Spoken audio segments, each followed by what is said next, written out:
Hello, everybody. Welcome to the Elseworlds Exchange. I'm Sal. I'm Joel. We're going to be talking about anti-heroes today in honor of a little show that's coming out on Netflix called The Punisher. Finally, Marvel's Punisher has a release date, and it is the same day as Justice League. That's amazing. Which I'm sure is just an accident. Oh, yeah. No one's playing chess over there. No one's actively trying to counter anyone. The funny thing is, I'm like, okay, you put Frank Castle against the Justice League in terms of popularity, you're not going to win. No. Like, you must be banking on the concept that people are not going to be able to get tickets to see Justice League, so they're going to watch all of your show, which is not even possible. Yeah. Counter programming, or you're banking on people who maybe don't have that much disposable income, where it's like, well, it's this much for tickets, this much for parking, this much for a sitter, you know, maybe I can just stay home and binge watch this. Yeah, maybe I can just watch The Punisher, which, like, I would like to. I'm so goddamn busy this season that, like, yeah. I don't know when I'm going to be able to watch it. It's true. How many episodes is it? Do you know? Oh, that's a good... I think it might be the standard 10, but I feel like maybe they trimmed it back a little bit. They really need to fix that shit, because, like, the Marvel Netflix shows need to be, like, 8 to 12 episodes, depending on popularity. Yeah, Defenders was doing better, where they, like, peeled it back a little bit. It's like, yeah, they don't all need to be 10. What's funny is, even with Defenders, it felt like they were padding a little bit. Mm-hmm. So, you know, anyway. But it is what it is. In honor of our boy Frank, we're going to talk about anti-heroes, those characters in fiction who skirt the line between hero and villain and wind up on the other side. The 90s, if you're looking for any kind of frame of reference, was full of these characters, at least they in comics. Owned the decade. Yes, anti-heroes were the standard, the gold standard for shit in 90s comics.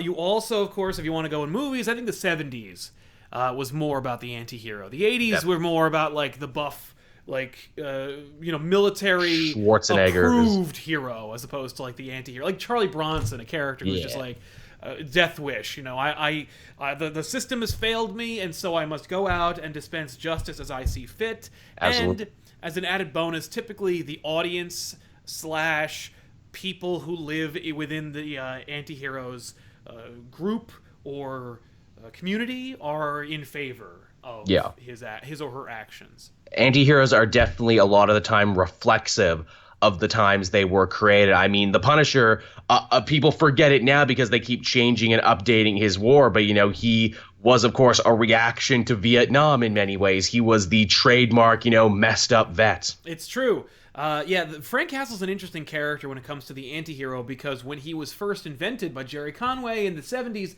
he was a villain. Yes, but straight up. And here's the thing about villains is that no one gives a shit about these black and white, like, obvious, despite the color scheme for the Punisher, but these black and white, obtuse, I want to, like, hand-wringing, I want to take over the world, Snidely Whiplash, I have no motivation outside of, like, wanting to take over the world.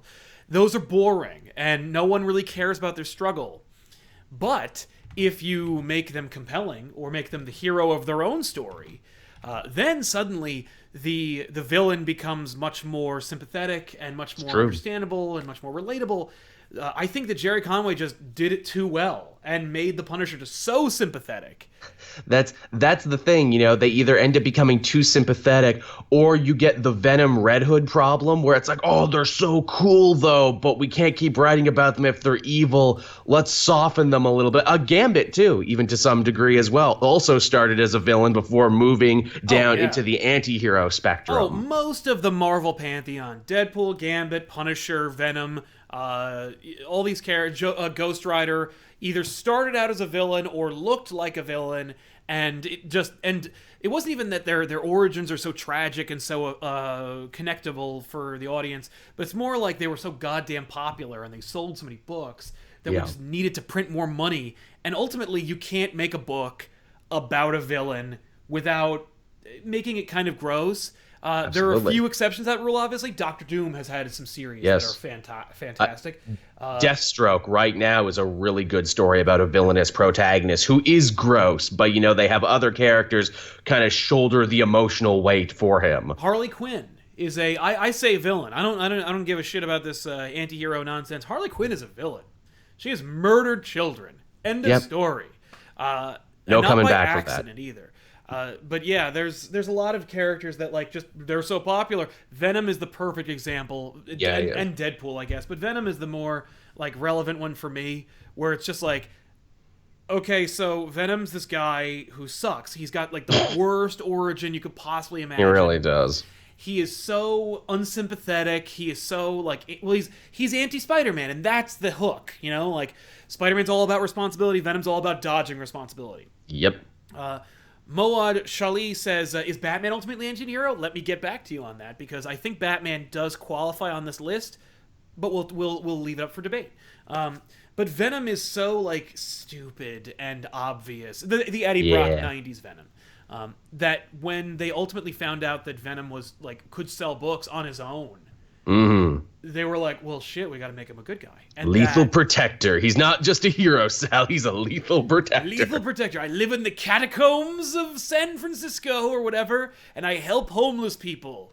Yep. I'm Spawn now. Literally Spawn. That blows. Hell, when they tried to make... When they made Morbius into an anti-hero, he moved to Brownsville and helped out homeless people. Morbius, the living vampire anti-hero. Not villain who sucks blood and kills people. No. Anti-hero who helps Spider-Man sucks blood and kills people. Yeah. Plasma. I need it. No, I need my plasma. God, I love that version so much. It's so ridiculous. You need a character in your Spider-Man cartoon. Maybe, and you need it to be pure G rated. Like below G, maybe not go with the vampire character. Oh, I'm not really a vampire. Science made me this way, and I have suckers on my hands. Then you made it even dodgier by bringing in the other anti-hero of Blade. Yes. Who's a vampire hunter who kills the killers. And in your cartoon where no one can kill, die, or drink blood, you have killers fighting killers, and you have to... They had the Punisher on that show. They did. They had him a couple times. Yeah. But is Blade anti-hero? Is Blade because I mean, Blade just kills vampires. I don't know. I mean, he's only an anti-hero if you consider vampires to be human. Which of course we don't. No. If you think vampires can be redeemed, it's like, you know, maybe instead of being the vampire hunter, Blade could be the vampire counselor trying to, you know, teach them to drink the blood of animals and not the blood of man. Right, that's in Spider-Man, the cartoon from the 90s. Just like, man, I gotta catch Morbius and just explain to him how sucking plasma is bad. Yeah, really. I think I can really break through to him if I just talk to him. Yeah, Blade, what's the sword for? Oh, you know, it makes me look cool. Red Samurai asks, hey guys, does Aquaman count as an anti-hero? And also, what are your thoughts on the JLU version of that character? That's the one I grew up with, so I always thought he was awesome. Also, ComicPOP has to get has ComicPOP have their tickets for Justice League? No, we don't have tickets. I think the JLU version of that character is one-dimensional, and they didn't really do enough with him. And they even admitted as much. They're like, we could have had Aquaman been the other guy on the team instead of the Hawk, but you know, we just didn't. I'm glad. I like Hawkgirl, and I'm glad too. They really like pushed Shayera a little bit more. She had a way better or more interesting arc, and she's a female on the team, and she wasn't like annoying or stupid or confusing. It was just like, yeah, just this character. Boom. You can see why they did that. I think Bruce Timm said in a commentary for like the first Aquaman 2-parter, he's like, no, we could have had him, but the problem was that, you know, we had written such a military, kingly Aquaman. We would need to find new reasons for how the threats would affect Atlantis and why he would give a shit every week. Exactly. And it would just be more. That's the trouble with Aquaman as a character, and especially as a hero / anti-hero, he's a monarch. Like, that'd be like asking if the ruler of a country who is normally pacifistic reacting to a foreign aggressor or preemptively reacting to a foreign aggressor is an anti-hero. It's true, where it's like, you know, that's where you get into shades of gray, and it's like, well, if you're just an average Joe who got your house flooded when Atlantis attacked and everything, then yeah, you would probably see Aquaman and the Atlanteans as villains, even though from their point of view, they're like, yeah, there was a bunch of stuff happening, there was power struggles, we were just, you know, listening to orders and everything. We don't see ourselves as villains. Right. I mean, I don't count Aquaman ultimately as an anti-hero, though I do think his Marvel counterpart Namor is absolutely an anti-hero. Fuck yeah, absolutely. I mean, I would say Namor is almost just straight up a villain. He's been a villain many a times. Yeah, who moonlights as a hero sometimes. But Namor's interests are always pure. By the way, Nathan Berg just jumping in the super chat to give us our to give us our ellipses. Thank you, man. Ellipses. Thank you, Nathan. This is becoming his thing now. $10 and an ellipses. Right. And by the way, I think that's Igor from Young Frankenstein in his avatar. Yes. That's great. What Good happened to your reference. hump? Who's on the other side? But yeah, Namor is interesting because from his perspective, he always, first of all, he's always predictable. You always know Yes. what side he's on, his own. Mm-hmm. And he's as long as you adhere to his set of rules, he is not really considered to be a villain. Like, or you would never really catch his ire. Is what I mean. Like when Namor is attacking, usually somebody asked for it. It's true.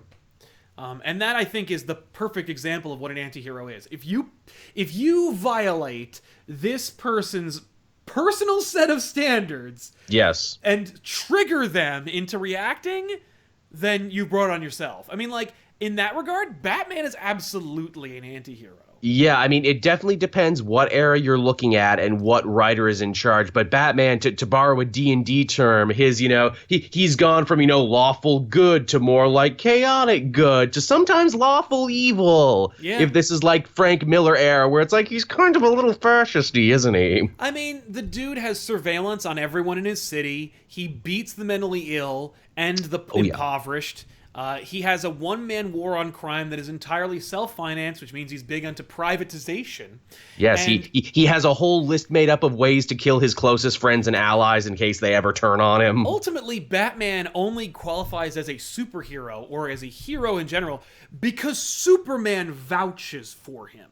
Yeah, no one else would deal with him if Superman's like, I like the cut of his jib. Yeah, or Superman's like, I understand that we require people like... We need one character like him. We need a wild card. We need one crazy guy. We can have one. And what's also funny is that then Batman starts training all these other hymns. Like, sure, Superman might condone Batman, but what about Red Hood? Red Hood is a complete loose cannon that even Batman, A, can't control, and B, didn't initially approve of. By the way, Red Hood breaks the one rule of Batman. He uses guns. And Batman buys him a Big Mac to celebrate for it. I have never agreed with that. I've always said if Red Hood is going to use guns, he shouldn't be wearing the bat on his chest. I think that, yeah, absolutely. And I think that that's only an editorial decision to make you aware that he's connected to Batman so that you might buy the book because it's Batman. And it would be so simple to be like, oh, well, I just have guns that shoot batarangs, or, these are riot rounds that aren't meant to kill. But no, they make a very solid point of I shoot to kill. Oh, yeah. By the way, so excited in the super chat says, what about Daredevil and Wolverine? We're getting to them. Hold your horses. They will be there, though. Thank you for asking. Oh, yes. Don't worry, they did make the cut. But Red Hood is weird, and I hate him, and I wish he didn't exist. But the fact that he does I liked him much better as a villain. The fact that he does exist, make him an anti-hero, make him the black sheep of the Bat family, and make it so that Batman just addresses Jason as, you died. Yeah. Like, Jason is dead. This person who puts on a, biker outfit and murders criminals in, I don't know who you are. using my training, I do not approve. That would not be my ward. Which they have done sometimes. Right, but that sucks, that they would have to do it sometimes, and then other times not, and then make him part of a team, and make it so that every time that there's, a big Bat family crisis, he's, the first one there. Drives me for a guy who has a problem with ever expanding the Bat family and how much that sucks. Sure does it a lot. At least draw the line with murderers. Yeah. I don't know.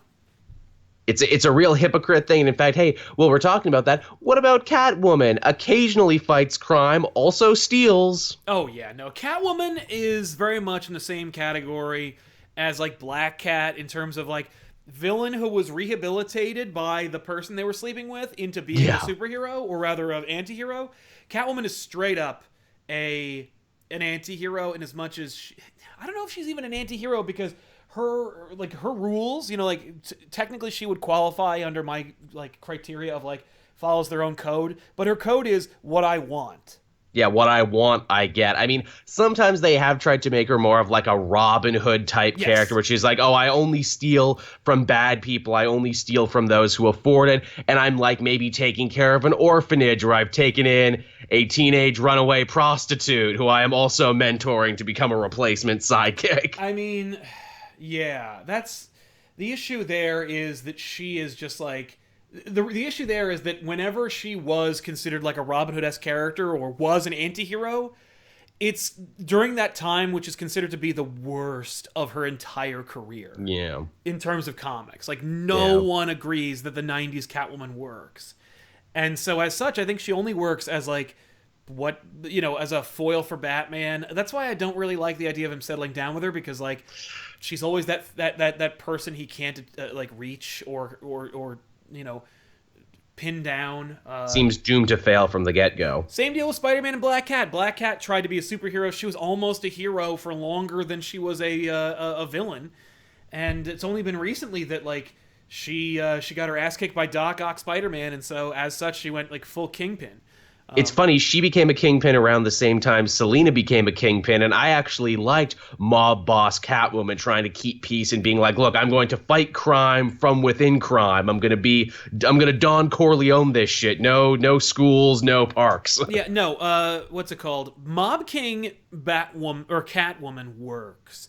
Mob King Black Cat doesn't really, because I never really credited her with an overabundance of brains. No, I never thought of her as a criminal genius. She was just smart enough to do what she did. Exactly. And just hot enough to get away with it half the time. Like, it's how she managed. It's funny how, like, you know, Catwoman appeals to Batman on, like, an equal playing field. Like, Batman's like, there but for a few, like, misguided choices go me. And Spider-Man's more like, whoa, that chick is fucking hot. It really is. I would like to have sex with her in my Spider-Man costume. There's not as much pathos in their relationship, is there? No, straight up, he's just like, their relationship is spawned from like, I would love to bang you, but like, I would feel really bad about it if you kept stealing afterward. If I let you go. But don't steal nothing now. Yeah, please stop stealing. And she's like, no. And he's like, okay. Damn it. But I really can't control myself. By the way, Red Samurai back in the super chat. I like Red Hood, especially more than Batwoman or Spoiler. Although I don't think Red Hood kills anymore. Yeah, but he did, and his whole character's predicated on murder. So like, it really that's is. why I don't care for him. And also, like, if you make the Red Hood just a slightly more severe version of Damian or Nightwing, then he is wholly unnecessary.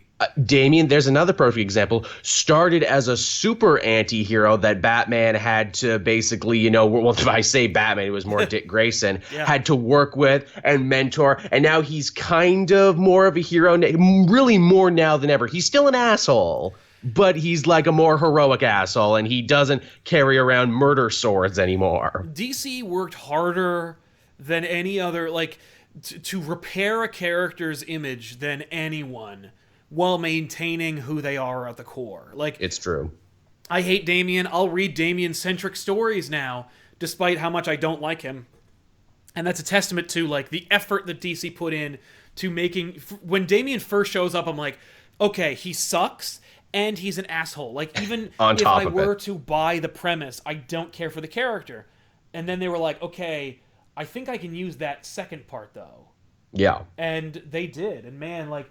Damian, the problem with Damian is just his inexorable tie to his future, and how it's like Damian is like gonna destroy Gotham or will kill Superboy, his destiny, blah blah blah. And I'm like, you know, you're not really fixing the problem if you're they keep bringing up, and they keep playing with that idea. Even in Detective Comics recently, Future Tim says, I should kill you now for what you're going to do to the Kent boy. It's like, get the fuck out of here. Don't make him that much of a monster. But yeah, no, Damian is absolutely an anti-hero. Or at least he started out as one, because he followed a code, and he also, like... He killed people and wanted to follow, like, to bring justice, but mostly to impress his father. Yeah. So, you know. And his father figure, Ra's al Ghul, that too. Right. My question is, somebody put this on a list, and I don't know if I agree, but Judge Dredd. Is Judge Dredd an anti-hero? He's he goes back and forth. I'd say in some stories he's an anti-villain because he is the weapon of a fascist totalitarian government that is stepping on people all over the place. Yes, he fights for justice, but he fights for a corrupt, warped version of justice. Exactly. Yeah, no, his version of justice is so warped and horrible. But then again, so is his world. And so, like, in a world of Mega City 1, like, you might need a justice of Judge Dredd's variety. He's the man for the job in that world. I mean, same for Rorschach. He is also equally fucked up and kind of evil in his own right, but he gets the job done in that story. He's the hero they needed at that time in that place. What's interesting is for Rorschach, I'm always of the opinion, like... I'm of the opinion in terms of Watchmen that, like, none of them are heroes. No, they really aren't. And that they're all kind of, like, better written versions of Garth Ennis characters. Yeah. Where they're like they're narcissists that want to be they want to be acknowledged, and they want to be given validation, and they think that the only way to do it is by putting on a costume and going outside. It's basically Alan Moore's critique of the superhero. Yeah. And basically, like, what would happen if, like, a real person wanted to be a superhero? You'd have to be crazy, or at least have a death wish. You'd have to be crazy or just an asshole. And that's really, like, Rorschach, I don't know if he really wants to do justice, or if he wants to be, like, or if he just wants to get out some, like, sick fantasy of his. Again, it's a lot of those things. He is in service only to his brand of justice and no one else's. And again, it's fitting because he's a critique of, Steve Ditko's very objectivist ideals that he put in stuff like The Question and The Blue Beetle and all this other stuff. And it's like, you're either 100% good or 100% evil. There are no shades of gray in between. Yeah, well, we know for a fact that is not true. Because he is a massive walking shade of gray. Big time. By the way, getting Arthur the Lobster in the super chat. He also, by the way, if any of you watching or listening to the show did not get the notification, we did have an issue where we normally have the show unlisted until I make it public. So you might not have gotten the notification the show went live, even if you have the bell clicked. But just as a quick interlude, you should absolutely click the bell notification on the main channel just to make sure you get notifications of new videos as they come out. You read comics, you know what motion looks like in pictorial form. Basically, just click on the bell until it looks like the bell's ringing. You see the motion lines. Make sure that's on so you can get a notification every time we have a video out, because that's going to be the biggest, most freshest bite of the apple, so to speak. It really helps out the show and the channel when we get those first 100 or so, couple of thousand views. So thank you very much, Artsy the Lobster, for notifying us and also for really helping to make a PSA for everybody. By the way, Duran Jones in the super chat, big fan of the show, currently deployed right now. Oh, wow. Thank you so much, man, for your service. Congratulations, on still being alive.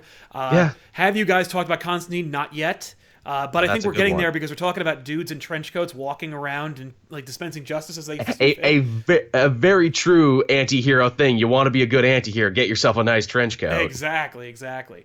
So good question, Doran. You know what? We'll jump into it from there. Constantine. Sure. Is Constantine an anti-hero? Because because he is utterly self-serving and self-obsessed most of the time. In fact, his best story, Dangerous Habits, is all about him trying to save his ass. Not the world, not anyone in need. In fact, he burns a couple people in need, all to save himself. Yes, I agree in that regard. Well, I don't know if he's an anti-hero so much as he's a son of a bitch. Yeah. Like, that'd be like saying, is Cassidy an anti-hero? He's a real son of a bitch. Cassidy's just a bastard. He is not an anti-hero. He doesn't do any good. The only thing he does is he protects Jesse a little bit until he doesn't. And that dude is just a son of a bitch. I think there's a line between anti-hero and bastard. I mean, I guess, when we even talk about the idea of an anti-hero, it's just someone who's a protagonist of our story, but is devoid of all the traditional heroic traits like generosity and compassion and all of this other stuff. Right, like the new Scarlet Spider, which I have not read. Kane the Scarlet Spider is very much an anti-hero in as much as he does the heroic stuff. He is a superhero in spite of himself, but he's also like he doesn't follow the traditional rules, and he deliberately doesn't want to fall into the traps that make a hero who he like. Right. He doesn't want to be Spider-Man. He's like, I'm not going to help people who don't ask for it or don't deserve it. I have powers and I have responsibility to use them, but I'm also not going to be like a tool about it. Yeah. By the way, Artsy jumps back into the super chat. Apparently, the great post office wouldn't read the address I wrote, so the package has to be resent. I'm sorry, man. This is in reference to our show letters page, where people send us letters and packages and postcards and whatnot to the show. We open it on camera and then we show you what's inside of them. It's a really fun show. It's a great way to connect with the audience, like Artsy with the lobster. I was gonna say no. Go on. No. I was just gonna say, I think we have a good list of anti-heroes so far. I think that Constantine does qualify.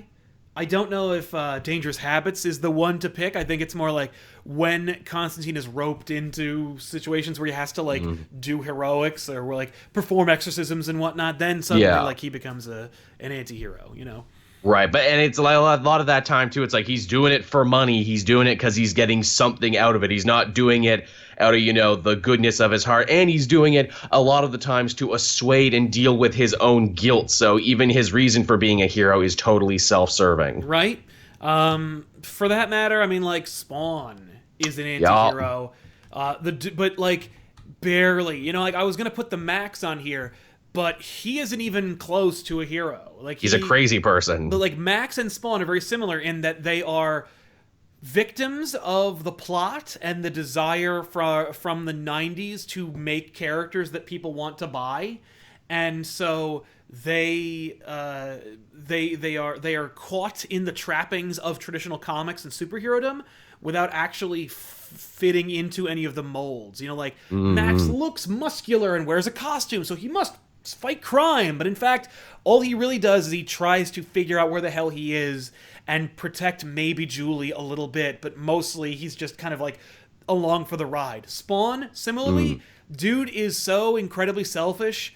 All he wants to do is just be left alone, or so he can be emo, or B, usurp his best friend's like situation where he's banging his wife. I mean, like, sure, he saved some bums, but it's only because those guys, the mobsters, the cyber assassins, had the misfortune of stumbling into his back alley. And it's all in the service of just being, of not sidetracking him from his ultimate goal, which is not to be Spawn anymore. By the way... and the bums still get hurt. Everyone around him still gets hurt. Oh, no one is really saved in Spawn. No. By the way, Crescian Medston in the Super Chat says, Deadpool Plus, thoughts on the trailer? Ooh. Holy crap. That Bob Ross trailer, if you haven't seen it, it is... What an amazing parody. Superb. He nails it. I love Bob Ross. Thanks to Tiffany, I've watched like over hundreds of episodes of the show. And he nails white perfectly. He really does. I only wish he could have said phthalo blue, but... Anyway, so yeah. I wonder if Reynolds had to fight for that when it's like, okay, so for our trailer, everyone's going to watch it anyway, right? Because it's Deadpool 2. Let's do a Bob Ross parody. It's like, oh, I don't know if our key demo and young people will get the Bob Ross. Okay, you know what, Ryan? You do whatever you want, Ryan. I mean, the fact is, like, all he has to do is point to the Twitch numbers when Bob Ross opened up Twitch Creative and be like, if half of them watch it because of that, we're good. Solid. Incidentally, a lot of the anti-heroes that I have on my list are Marvel, and I want to say it's because Marvel's was like an anti-hero factory for the last 30 years. Like Ghost Rider. Yes. Like, is Ghost Rider even a hero? Like, what the hell does he do? I mean, he mostly fights and kills demons, right? Which, is something no mortal man could deal with, so I kind of give him a pass on the senseless murder. Yeah, I mean, like, it depends on which Ghost Rider you're talking about. I mean, Danny Ketch, he had the spirit of vengeance inside him. When innocent blood was spilt, he would go out and get vengeance for it. And I think that's another thing, is that, like, seeking vengeance and punishing the wicked for what they did instead of, like, apprehending them and letting due process take over. Making yourself judge, jury, and executioner. Exactly. That also makes you... The chat brings up an interesting one, too, in terms of morality, and I really wanted to get your view on this. V from Vendetta, he's a, complete and utter anarchist. He blows up buildings, he commits acts of terror, but he's doing so to fight a fascist totalitarian government. And, like, the whole theme of that is, like, fascism versus anarchy is either right to use one to fight the other. Can you really only use one to fight the other? I'm glad that V was brought up, and I'm glad you mentioned that, Nast, because like I have a lot of interesting mixed feelings about V. There are two versions of V. There's the comic version and there's the movie version. Yes, which are very different. I prefer the movie version because I think V is a real character in the movie. And he's in more of the movie, because in the book you mostly see V through the eyes of other people. Yes, but when you do go home with V, in the comics, V is black and white, totally obtuse, has no morality. He is straight up basically a version of the propaganda that the government is perpetuating about him. V is barely... I almost even...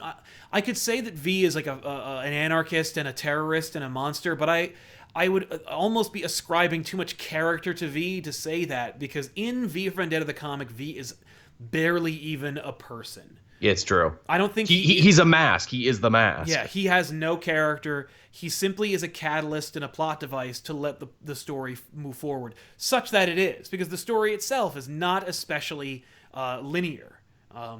The Parliament blows up first, I think, in the comic. Yes.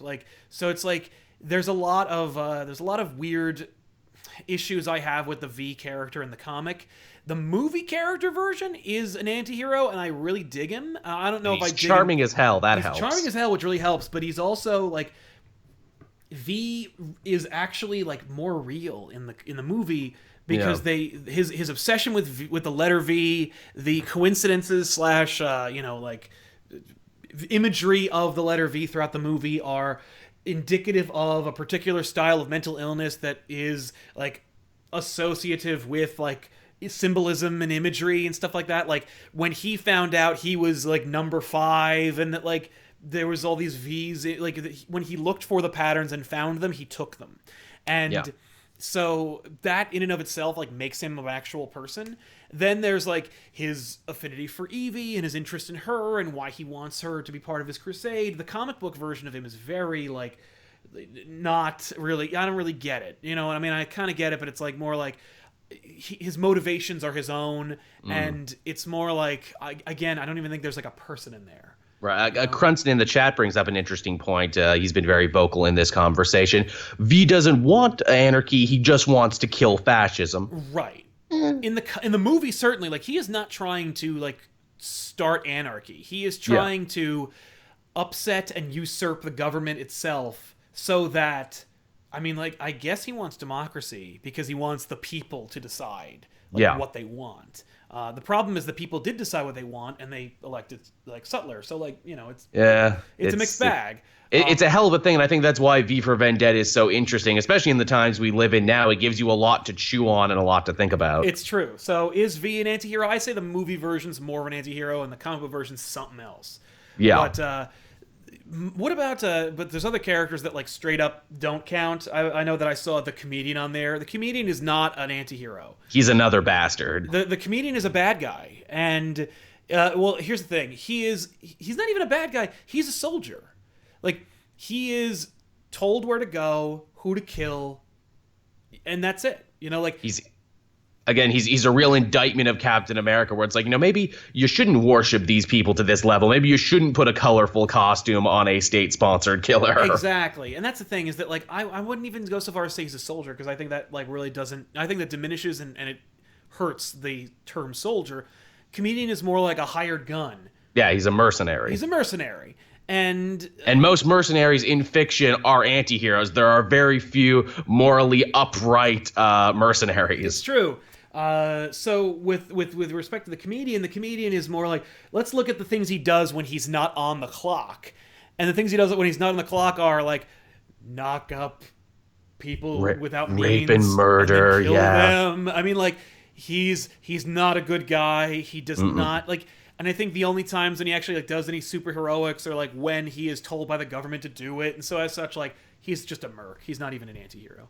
Luis Mesa in the super chat says, "Hey guys, love y'all. I just barely arrived. I got a question for you. Would the New Gods from DC Comics and the Masks comic be anti-heroes?" What about the New Gods, Joel? I want to hear your opinion on this. I mean, the New Gods, to me, they're almost kind of like, you know, primal forces. They're a lot like, you know, like Greek choirs or like how gods were shown in old stories where it's like, oh, I puppeteer your fate and everything, and everything that goes on there. Some new gods, I would argue, are more evil than others. Like Orion is an anti-hero, definitely.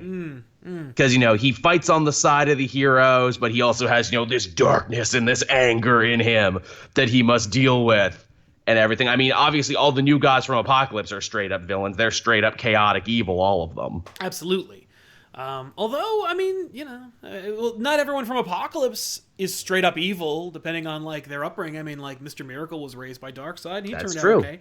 That's true. He did. He, in spite of his upbringing, even Barda too turned against it as well. The teachings. But with the masks, the masks are basically like, I don't even know if the masks even count as heroes because like I've never seen a mask do anything heroic. They're agents of pure chaos. Yeah, they are chaos. They're like the Joker, but like.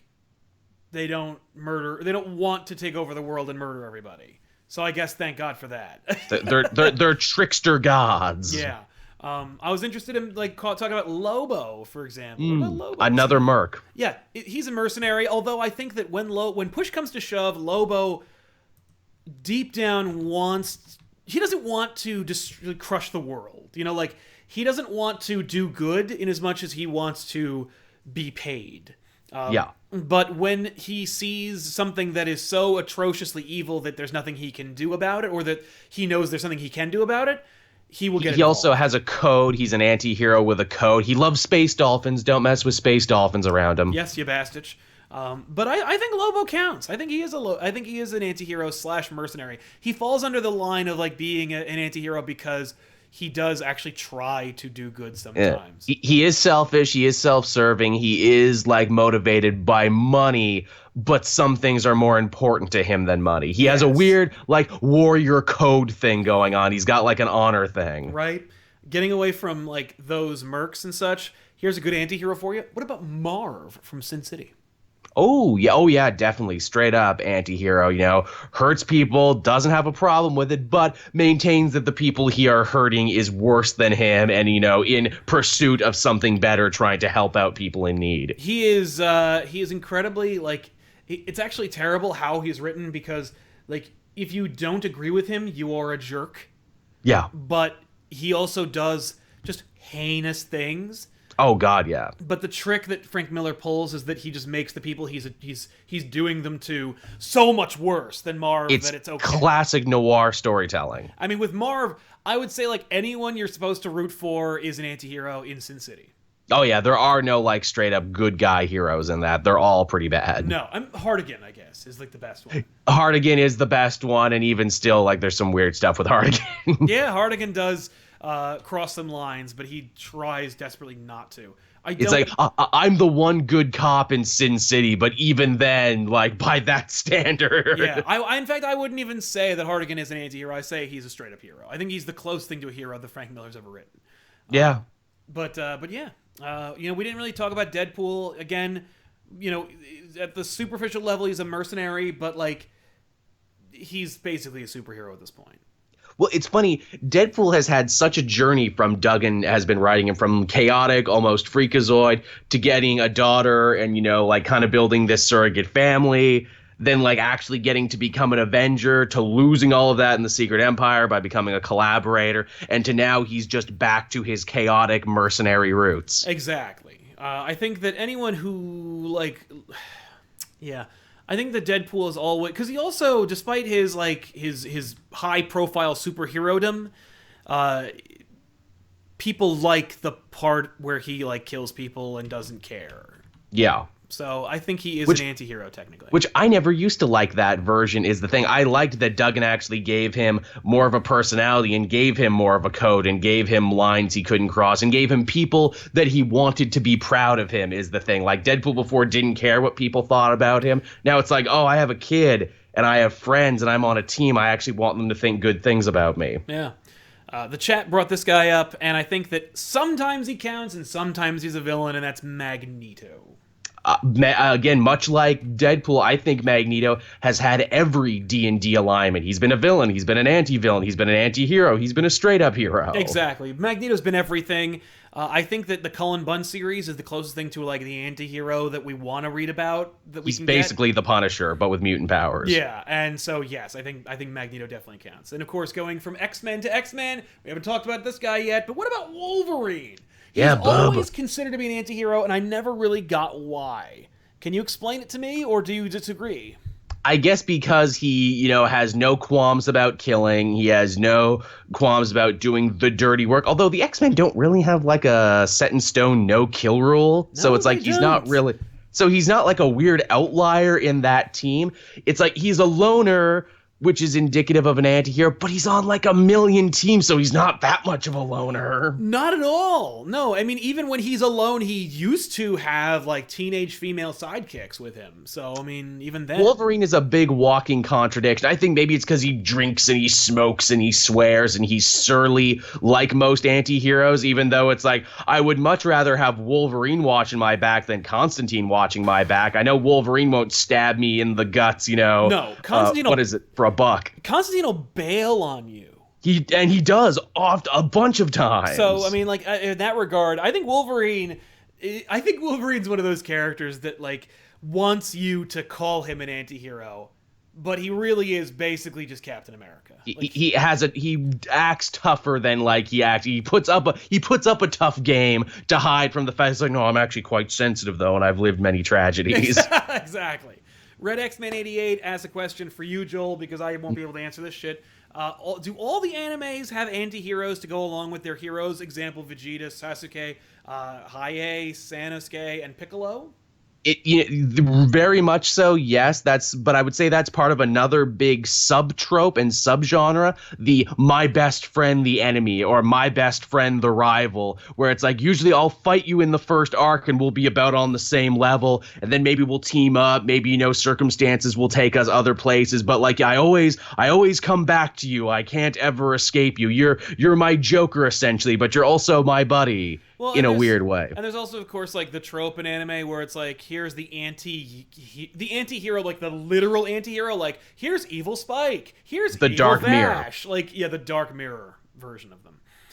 Crescian Medston back in the super chat to say, like, Logan, when done right, he plenty missed in the film when he was ready to abandon X-23, but the truck died and everybody laughed, but then he quit at that moment. Yeah, like, that's a Wolverine at the end of his rope. That's a Wolverine that's a Wolverine we've really never seen before, and it's not one that I consider to be a hero, and he's certainly not the Wolverine we're referring to. Like that version of him is very different. I wouldn't even. He's more like a Western tragic hero than he is. Yeah, he's more like a late period Clint Eastwood character. He's basically Clint Eastwood in Unforgiven. Yeah, exactly. And with that regard, like, is Clint Eastwood from Unforgiven like a hero of any kind? Like, not really. Well, Unforgiven is interesting because it plays with what you expect in the Western tropes, where it's like the hired gunslinger is technically the hero and the sheriff of the town is technically the bad guy. Right, exactly. They really flip that one on you in an interesting way. That's probably one of my favorite examples of, like, depending on who you focus on the movie, where it's like, hey, man, good and evil are subjective depending on which side of the fence you're on. Yeah, I agree with that. I was going to say, we promised that we talk about Daredevil. Yeah. Is Daredevil an anti-hero? I mean, he has many anti-hero-ish tendencies. He broods, he hangs out on top of churches and everything. But I don't think he's really Netflix Daredevil's pretty selfish a lot of the time when it comes to a new romance in his life. But he doesn't kill. He honors his word. He helps out. He doesn't. He abandons Foggy every so often, but Foggy abandons him too. They have a weird back and forth, those two. Yeah. I think at the end of the day, Matt is a hero. Yeah. I think he's more like one of those. He's a street level hero. He does the best he can with what he's got. Yeah, and he's tortured and all the other Moon Knight's an anti-hero because he has no problem killing people, but even then it's like, can we call him an anti-hero when he's also literally crazy, where it's like, is he even responsible for his own actions when he has multiple personalities bumping around in his head? Yeah, I say yes, because all of them are accountable. That's fair. And he wants to wear he chooses to wear the tights. He's under the same scrutiny as everybody else. Yeah. But yeah, I think Moon Knight straight up is an anti-hero / like he's basically just like a more extreme Batman in as much as like I use my money to assault like to wage a one-man war on crime or whatever, you know. Yeah, whatever's happening that week. Someone mentions Danny Rand, Luke Cage, and the Heroes for Hire. They're called the Heroes for Hire, but they don't actually take any money. No, it's weird.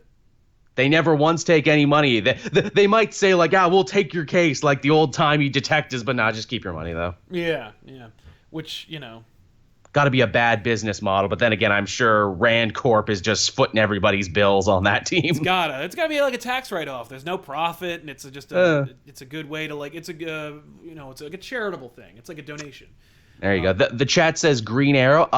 Definitely in Longbow Hunters, he's an anti-hero, which I disagree with a lot of Longbow Hunters. I know it's the story everyone likes. It is almost to Green Arrow what Dark Knight Returns is to Batman. It's the one everybody's read. It's the trade that's always in circulation, even though I feel it's not a great representation of the hero most of the time. Yeah, no, I agree with that.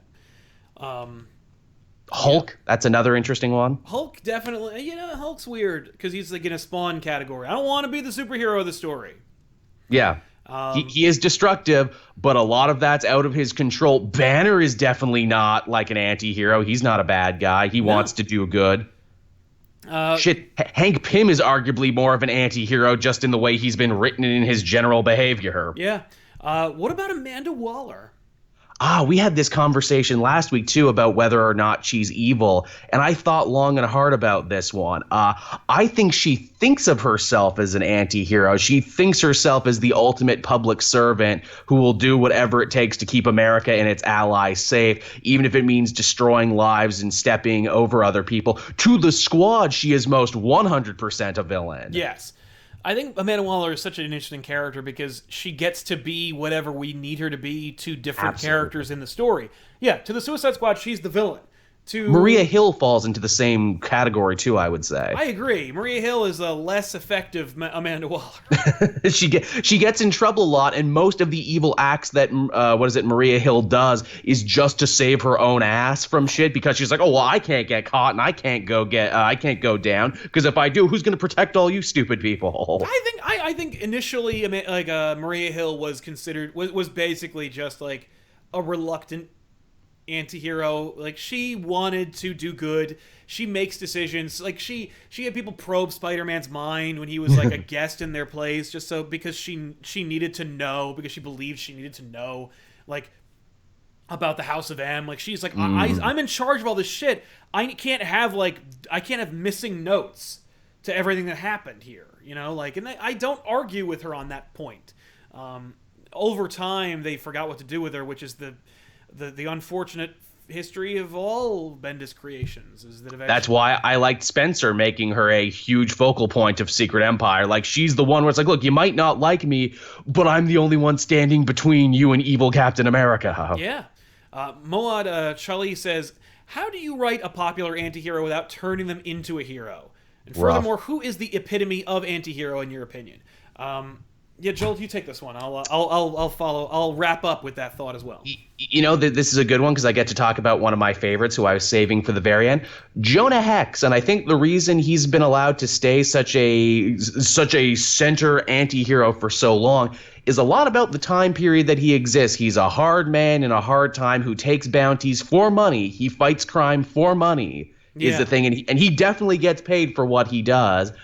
Although I think it's the sort of situation where it's like if there was a baby in a burning building, and I would say this for the Punisher too, he'd probably rush in and save the baby because, the baby is pure and has done nothing wrong yet. I agree with that. But hey, if in 18 years that baby's out committing crimes, Jonah will come back and shoot the shit out of that adult baby. Right? Exactly. The question is like, so for you, Jonah Hex is the epitome of the anti-hero?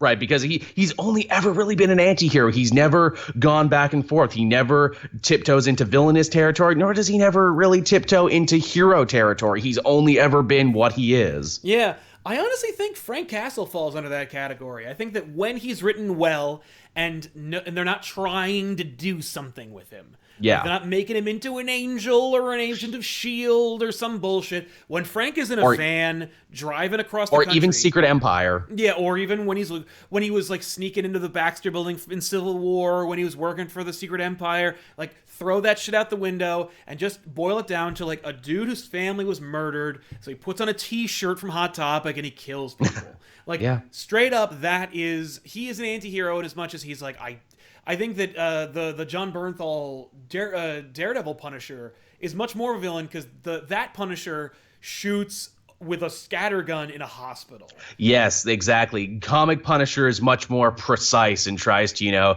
cut down on like collateral damage. TV show Punisher don't give a fuck.